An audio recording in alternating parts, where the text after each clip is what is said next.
Desde o início da pandemia, apoiamos a autonomia do médico na busca do tratamento precoce.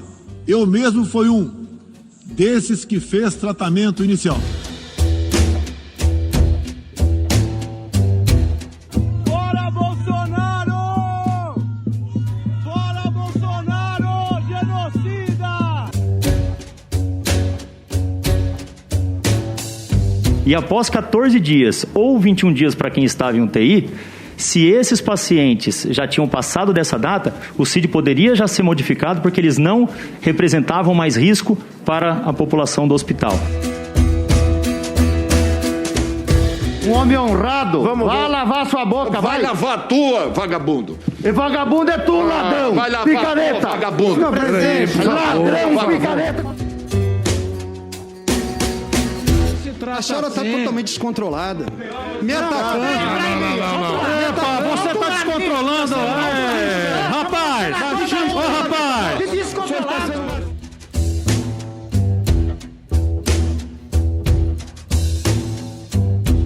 A semana foi intensa para o Brasil, tanto na política interna quanto na externa, com a viagem da trupe bolsonarista a Nova York.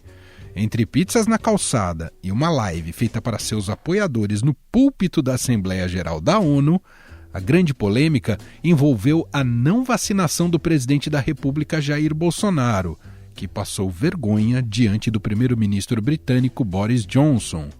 Mas não parou por aí. O mal-educado ministro da Saúde, Marcelo Queiroga, que mostrou o dedo do meio para manifestantes, testou positivo para a Covid-19. Justamente por isso, ele está fazendo uma quarentena forçada em Nova York. E são os contribuintes brasileiros, eu e você, que vamos pagar por essa estadia. Custará no mínimo $30 mil aos cofres públicos.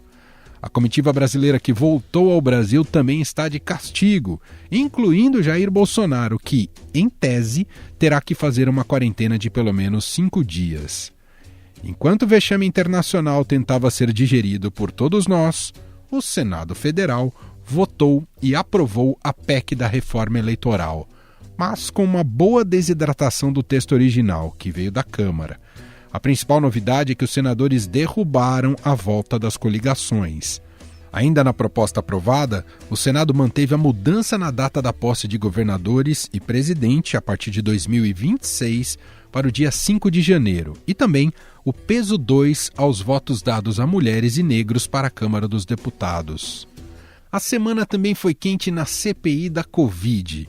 O ministro da Controladoria Geral da União, Wagner Rosário, que compareceu para explicar o motivo do órgão ter demorado a vetar os contratos da Covaxin, ofendeu a senadora Simone Tebet ao chamá-la de descontrolada e causou revolta no colegiado. No dia seguinte, foi a vez de Pedro Batista Júnior, diretor da Prevent Senior, prestar esclarecimentos sobre um provável estudo secreto que utilizou o chamado kit Covid com medicamentos sem eficácia comprovada e sem o consentimento dos pacientes. Na comissão, ele negou que havia essa orientação, mas admitiu que o CID para a Covid-19 era modificado dentro do hospital para outra doença. No Poder em Pauta de hoje, que promete ser tão quente quanto foi essa semana aqui no Brasil, vamos abordar esses assuntos com os nossos jornalistas de Brasília, que cobrem o dia a dia da política.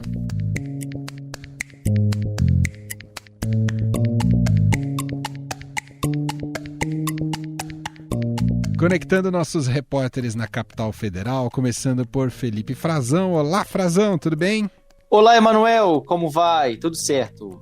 E também Marcelo de Moraes, que tem estado com a gente nesse time do Poder em Pauta, enquanto Vera Rosa desfruta de suas férias. Olá, Marcelo, tudo bem, meu caro? Salve, Emanuel, salve, Frazão, salve todo mundo. Tô com inveja das férias da Vera Rosa, mas vamos substituir a altura aqui, tentar pelo menos, né, Emanuel? Não, tá indo super bem. Bom, vários assuntos, semana quentíssima para variar na política brasileira, na relação entre os poderes e tudo que parte do que aconteceu ao longo dessa semana. A gente vai analisar aqui o que foi de mais importante com os dois, com o Frazão e com o Marcelo de Moraes. A gente vai começar a nossa conversa repercutindo um pouco mais sobre a semana da CPI. A CPI voltou a ficar muito quente, momentos bastante contundentes e de muita disputa retórica e em alguns momentos partindo quase para as vias de fato. Inclusive, nessa quinta-feira, um embate ali entre o Jorginho e o Renan, que foi um negócio... Parecia jogo da Libertadores, Marcelo de Moraes. Vai lavar a tua, vagabundo. E vagabundo é tu, ladrão. Vai lavar Picareta. a tua, vagabundo. Ladrão. Teve dedo na cara, teve aquela coisa assim, me segura se não te pego. Foi um negócio... Eu acho, Emanuel, que para situar as pessoas, foi um bate-boca do Renan Calheiros com o senador Jorginho Melo, que é o senador de Santa Catarina, que é do bloco governista, ele é vice-líder do governo, inclusive, e por conta desse debate que se tornou uma briga entre os governistas e uma briga entre esse grupo majoritário da CPI, que faz claramente críticas à condução do governo na pandemia do coronavírus. Então, toda hora tem um quebra-pau entre esse grupo com os governistas, porque os governistas têm tentado defender o que é indefensável, que é o negacionismo praticado pelo governo desde o início da pandemia, e ficam tentando ali blindar pessoas que vão depor, que são aliados ou que são próximos do governo. Então, a gente teve essa confusão nessa quinta-feira entre o relator Renan Calheiros e o senador Jorginho Melo. Foi uma cena muito pesada. Como eu disse, o Renan Calheiros chegou a botar dedo na cara ali. Foi vagabundo para lá, vagabundo para cá. Não fale mal de Luciano Hang. Então é uma discussão que não acrescenta nada para a CPI. O importante, que eu acho que a gente tem que lembrar no caso da CPI, é que ela está chegando na reta final. Só que apareceram revelações e denúncias muito importantes. Essa questão envolvendo a Prevent Senior, que está sendo investigada, que está acusada de teria alterado os diagnósticos para não registrar casos de Covid nos prontuários de pacientes, essa suspeita que possa ter havido testes experimentais com o kit Covid sem informação e sem autorização do paciente ou dos seus familiares, isso é muito grave, então precisa ser checado. A CPI na reta final acabou dando de cara com esse dossiê apresentado por médicos que trabalharam na Prevent Senior, então isso é muito grave, que com certeza pode respingar no governo por conta dessa questão da defesa que o governo fez do chamado kit Covid. Se esses pacientes já tinham passado dessa data, o CID poderia já ser modificado porque eles não representavam mais risco para a população do hospital. Então, é muito importante a gente acompanhar essa reta final da CPI. O relatório era para ter sido apresentado essa semana. Renan Calheiros pediu mais tempo para poder justamente acrescentar essas novas investigações, essas novas informações que estão chegando à CPI. A gente teve um caso até revelado no Estadão, nesse dossiê, a questão do próprio Luciano Hang, o empresário dono da Van, que teria alterado também o diagnóstico envolvendo a mãe dele, para não aparecer que foi Covid. Então, assim, tem tanta ponta solta, além de todas as investigações sobre compras e negociações assim, em torno da aquisição de vacinas, né? Então tem tanta coisa para ser investigada, e nesse relatório de Renan Calheiros, claro que vai vir pesando muito a mão contra Bolsonaro e contra integrantes do governo, gente do Ministério da Saúde e gente também de outras áreas do governo. Então, é muito importante a gente ver como é que vai ser o relatório, que vai ser acho que no início de outubro a gente deve ter o relatório pelo menos apresentado por Renan Calheiros, e vem muito forte, provocando um novo desgaste no governo Bolsonaro. E nesse vem muito forte, Felipe Frazão, paira aqui uma dúvida: quais crimes de responsabilidade ou que tipo de crimes o presidente Jair Bolsonaro e ministros também, e outros membros do governo federal, poderão ser enquadrados, não é, Frazão? A equipe da CPI, o Renan Calheiros tem lá uma equipe toda dedicada, né, à construção desse relatório. Não é ele que redige o relatório, né? Tem uma equipe que está trabalhando com ele. Claro que ele dá o tom, ele muda as palavras, e ele é muito hábil, né? A gente viu hoje nessa discussão, nesse bate-boca com o Jorginho Melo, que inclusive foi, de certa forma, também influenciado pela proximidade do Jorginho Melo, que estava defendendo, e me chamou muita atenção isso, como o Marcelo comentava, o Luciano Hang, né? Que a gente acaba sabendo que a própria mãe dele teve a sua certidão de óbito, né? A causa mortis, né? Adulterada ou ocultada a infecção pelo coronavírus, né? O desenvolvimento da Covid-19. Porque um filho que utiliza dessa forma a sua mãe trata com Covid no hospital, com os medicamentos do tratamento precoce, e nós temos comprovação de que ele recomendou a médicos: olha, escondam que a minha mãe foi tratada com cloroquina para não desmerecer a eficácia do plano.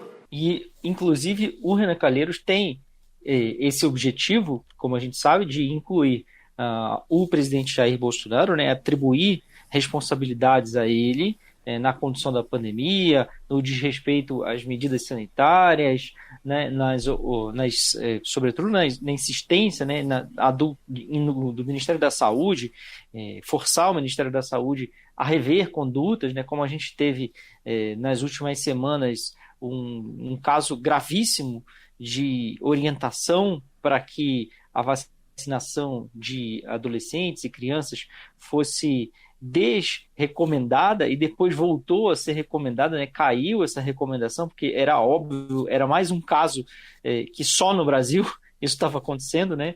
Algo que prejudica muito e coloca muitas vidas em risco. Esse é um fato que provavelmente deve constar também dessa documentação final no relatório, e outros membros do governo, né? Os próprios ministros da Saúde que ocuparam o cargo, ministros das Relações Exteriores, outros diplomatas envolvidos na importação, uma tentativa de favorecer empresas na importação dos insumos da cloroquina. E essa semana, como você lembrou desse bate-boca, né, Marcelo, que aconteceu nessa quinta-feira, mas teve também uma cena muito constrangedora do ministro da CGU, verdade, né? Ministro verdade. Técnico, que é um ministro que chegou ainda no governo passado, no governo Michel Temer. O Wagner Rosário, ele tem uma formação militar, mas já deixou há muito tempo a sua função militar. Ele é um concursado do Serviço Público Brasileiro e hoje vem sendo muito questionado internamente entre os auditores da CGU, que tem um corpo técnico qualificado, seleto e competente, mas que a atuação dele está sendo muito comparada à de um advogado do governo. Ele tem reiteradamente minimizado diferentes casos que estão em investigação, como o próprio orçamento secreto, que o Estadão revelou, outros episódios da CGU, uma série de acompanhamentos que vinham sendo feitos das compras da pandemia, que não vem a público. As auditorias ocorrem e ficam ocultas e a população não fica sabendo de várias recomendações. Tem compras que tinham nitidamente sobrepreço e poderia ocasionar o superfaturamento, se concluídas, que acabaram sendo revertidas durante a pandemia por causa da atuação silenciosa da CGU. E tem hoje à frente um político que chama uma senadora de descontrolada num momento de uma confissão de seu machismo. A senhora está totalmente descontrolada. Me atacando. Epa, você está descontrolando. Rapaz, rapaz. Que descontrolado. Machista. Meu amigo, você está pensando tá onde? E, ao mesmo tempo, atua de uma forma muito provocadora, até desrespeitosa, e foi contestado pelos senadores, né? Ele estava ali numa condição de depoente. Ficou uma coisa estranha para ele saiu um pouco menor desse depoimento. Emanuel, só para dar um pitaquinho no final, parece que nesse governo tem tido essa característica, alguns servidores, né, alguns técnicos que deveriam ter papel técnico estão cada vez mais assumindo papéis políticos no mau sentido. Além do Wagner Rosário no CGU, o ex-ministro da Justiça, o André Mendonça, tinha esse papel também. Quando estava na Justiça, ele usava a Lei de Segurança Nacional, às vezes, contra críticos do governo. Ele também, na AGU, ajudou, quando estava à frente da Advocacia Geral da União, também teve esse papel. Existe também uma controvérsia até sobre a atuação do Procurador-Geral da República, mas esse não é um órgão de governo, né? Na verdade seria só um aliado político no caso, mas são papéis que não cabe politização, né? A gente sabe que a vida é a vida, o jogo é jogado, mas as pessoas que ocupam essas funções, ainda mais servidores, como é o caso do Wagner Rosário, ele não pode assumir um papel de defensor de bandeirinha de Bolsonaro numa questão que é eminentemente técnica. Se é uma auditoria, como o Frazão falou, a gente não sabe o que aconteceu com a auditoria, tem que ir. Cadê a transparência da Controladoria Geral da União, que foi criada justamente para isso? Bom, a gente dedicou um tempo aqui a falar da CPI. A CPI tem desde seu princípio, né, promovido nas suas sessões e no seu tempo de duração um desgaste bastante considerável do governo federal, da figura do presidente Jair Bolsonaro e a falta de coordenação em relação à gestão da pandemia no Brasil. E isso está se refletindo nas pesquisas. A gente teve rodada de pesquisa nova nessa semana e chama a atenção que o Bolsonaro continua desidratando, e não só em relação à avaliação de governo, mas também em relação ao que já se capta sobre intenções de voto para 2022. Reforçando, é claro, que ainda é cedo, né? Estamos a cerca um pouco mais de um ano da eleição do ano que vem, mas já se pode enxergar ali algumas tendências. Fato é que o 1/4 do Bolsonaro já não está sendo tão 1/4 assim, não é, Marcelo? Pois é, a gente viu essa pesquisa do IPEC. O IPEC, para quem não sabe, é o instituto comandado pela Márcia Cavallari, que era do IBOP. O IBOP não faz mais pesquisas desse tipo, não tem mais o IBOP fazendo pesquisas sobre popularidade, sobre corrida eleitoral, e o IPEC mostrou que hoje ele tem uma avaliação negativa de 53%, quer dizer, 42% acham que o governo é péssimo e 11% consideram que ele é ruim.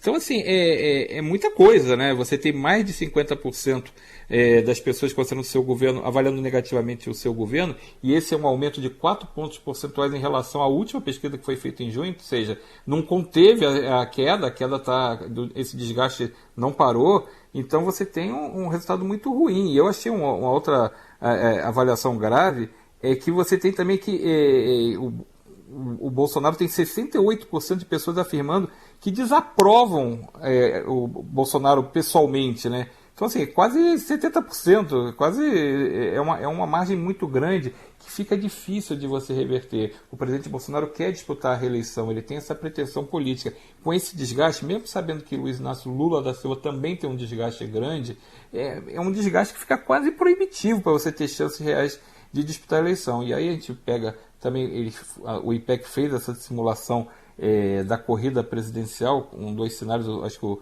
principal cenário é com o que eles colocam 10 nomes, né, que eles botam todo mundo, esses nomes todos que estão aparecendo como opções para a terceira via, e aí o Lula aparece com 45%, o Bolsonaro aparece só com 22%, então o Lula tem mais do que o dobro, e nesse cenário você tem a soma o Lula tem 45%, a soma de todos os outros candidatos colocados dá 40%, ou seja, seria uma espécie de voto válido, onde Lula seria eleito no primeiro turno. Com essa simulação, fica muito claro que você não tem mais uma polarização, você tem o Lula disparado. Então é um quadro muito complicado para o presidente Bolsonaro e muito complicado para nomes importantes da terceira via. Me chamou a atenção o João Dória ter só 2% na simulação que tem 10 candidatos. Quer dizer, ele é o governador de São Paulo, ele é um candidato potencialmente muito forte. Então me chama a atenção esse número dele modesto nesse momento. E me chama a atenção também Rodrigo Pacheco só com 1%, que é outro nome que é muito citado como uma possibilidade de terceira via. E pegando carona nisso, Felipe Frazão, eu queria focar novamente sobre o presidente Jair Bolsonaro buscando aqui um voo mais panorâmico, né, e puxando desde as manifestações do 7 de setembro, a gente viu um presidente que radicalizou ao extremo ali no 7 de setembro, houve um recuo, se foi tático, estratégico ou algo que sinalizasse algum desespero, mas um recuo ali com a carta do Temer, em que a gente mesmo alertava que esse tipo de recuo não significaria que o Bolsonaro tinha se convertido num político moderado, e a gente tem acompanhado desde então uma nova escalada radical na sua retórica e no seu comportamento, que culminou com um vexame internacional no palco da ONU, simplesmente na Assembleia Geral da ONU, não só do discurso em si, mas tudo que ocorreu, todo o circo ocorrido na passagem pela comitiva brasileira por Nova York. Queria te ouvir sobre isso, esse presidente Bolsonaro que já voltou a vestir esse terno, digamos, mais radicalizado, Frazão. Pois é, podemos dizer que ele não despiu esse terno, né?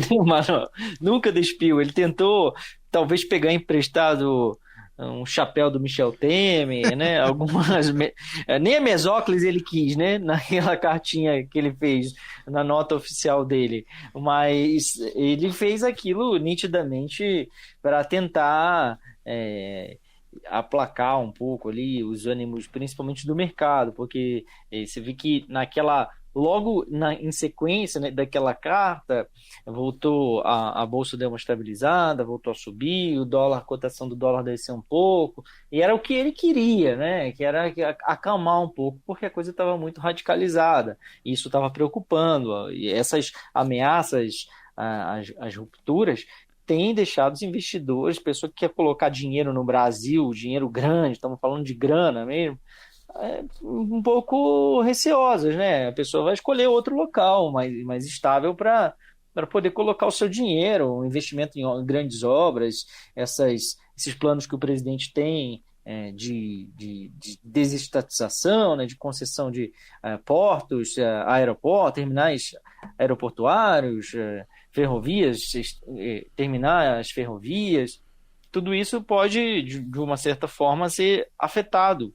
E o presidente voltou, inclusive, a dar essa tentativa de sinal. Talvez a única medida mais prática do discurso dele em Nova York tenha sido isso. Ele tentou, na verdade, dizer que recuperou a credibilidade do Brasil, fez um aceno a investidores, agradeceu os países pela confiança em colocar o Brasil no Conselho de Segurança da ONU, mais uma vez, a partir do ano que vem, num assento temporário. O Brasil, junto com outros 4 países, pleiteia a reforma do Conselho de Segurança da ONU para ter um assento permanente, mas nada muito além disso. Eu conversei com alguns observadores, pessoas especializadas em política internacional, que acompanham, estudam muito de perto a política externa brasileira, que ficaram bastante perplexas, também diplomatas brasileiros, com o que foi feito, porque o que se esperava era uma moderação, sobretudo depois da substituição no Itamaraty, depois que saiu o ex-ministro Ernesto Araújo, que era uma pessoa mais radicalizada, o que tentava, de uma certa forma, trazer um pouco mais de ideologia para a política externa brasileira, atendendo ao Bolsonaro. E o ministro Carlos França, como se viu, não conseguiu. Se que ele tentou mesmo, né, até onde ele tentou, ainda não está muito claro, mas a gente sabe que houve uma influência do Eduardo Bolsonaro, sim, do filho do presidente nesse discurso, porém, isso é uma tarefa do chanceler, elaborar a apresentação do Brasil para o mundo. E não foi o que aconteceu. A moderação que se prometia ficou só na promessa de bastidor. E isso também não passou despercebido por quem observa o Brasil no mundo todo. A reação foi muito negativa no mundo todo.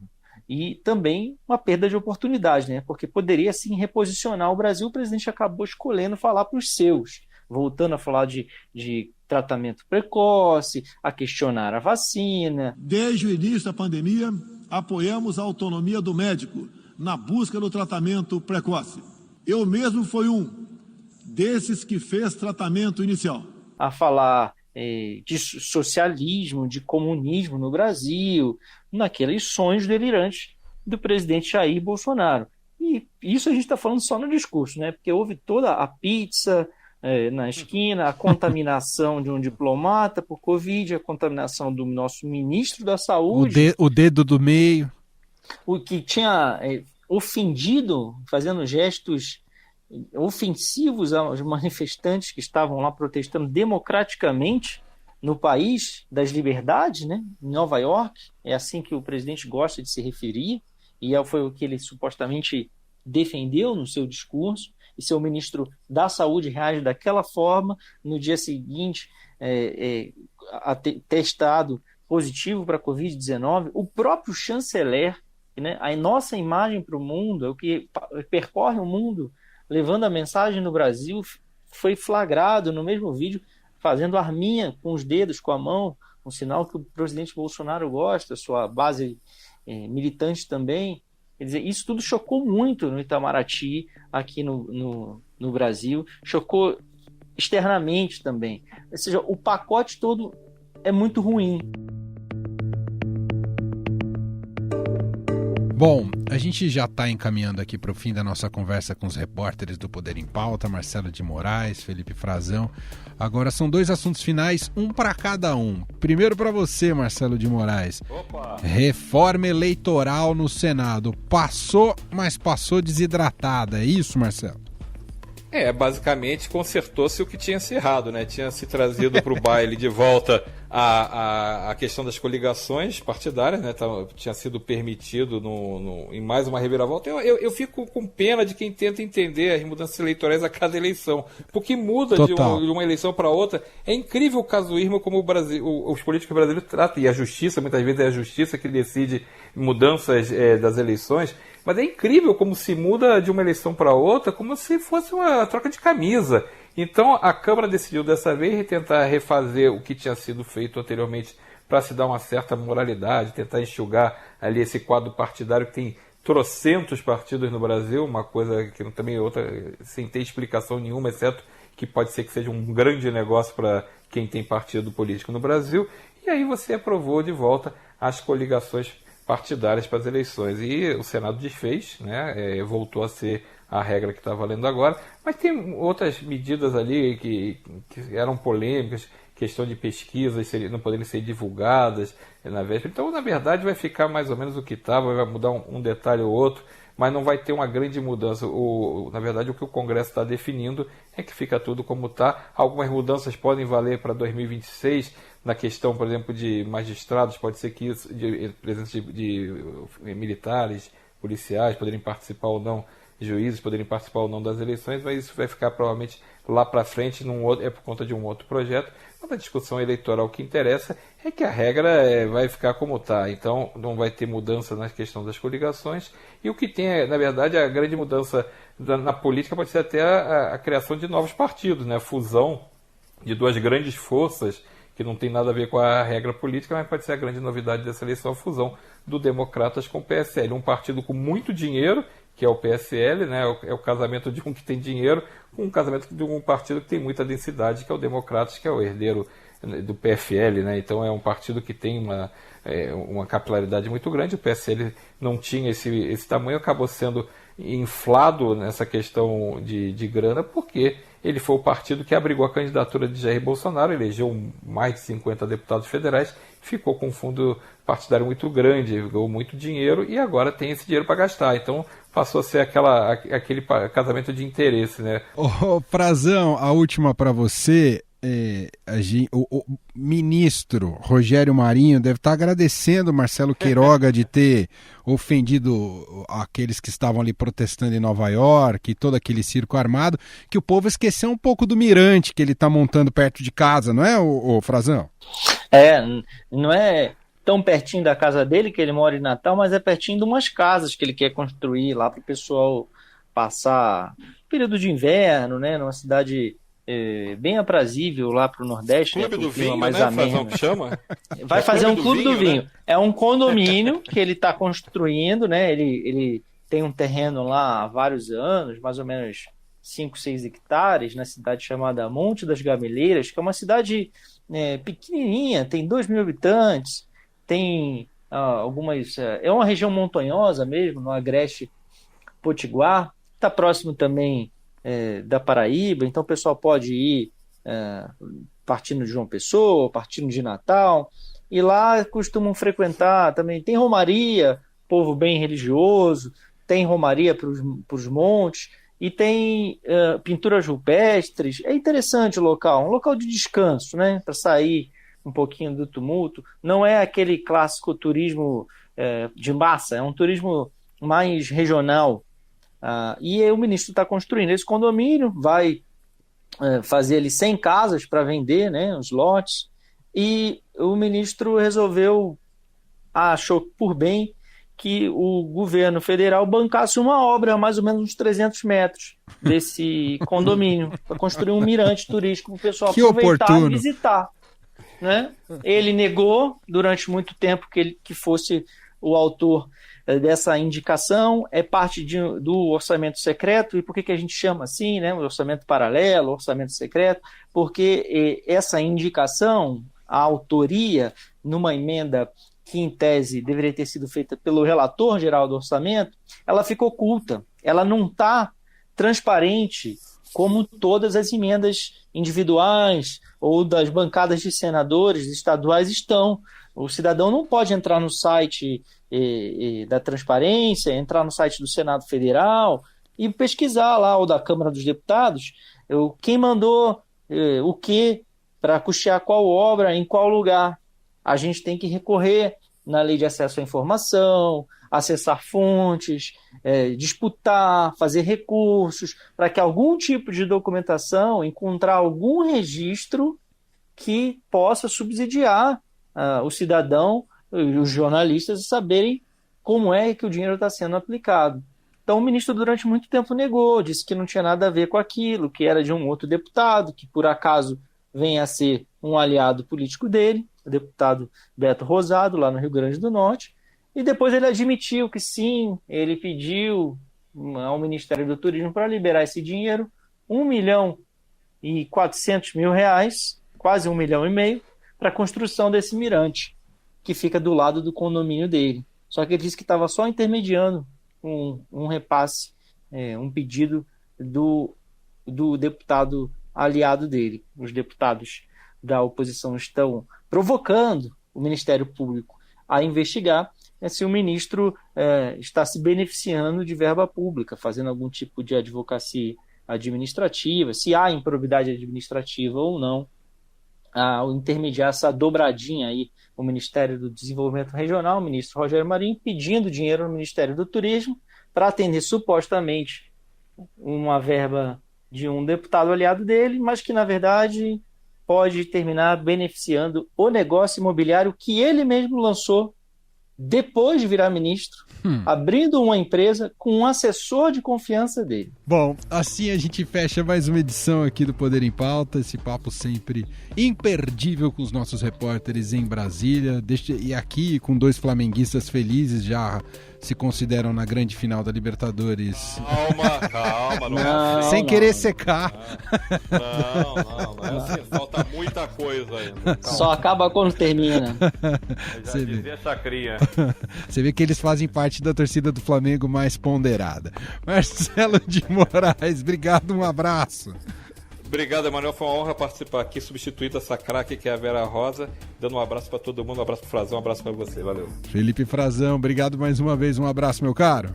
Obrigado, Emanuel. Um abraço para você. Um abraço, Marcelo. Vou fazer uma petição para que o senhor permaneça no recinto aqui nas nossas sessões. Tá convidadíssimo. E este foi o Estadão Notícias de hoje, sexta-feira, 24 de setembro de 2021. Contou com a apresentação minha, Emanuel Bonfim. Na produção, edição e roteiro, Gustavo Lopes. E a montagem, Moacir Biasi. Diretor de jornalismo do Grupo Estado, João Fábio Caminuto. O nosso e-mail, podcast@estadão.com. Um abraço para você, um ótimo fim de semana e até mais.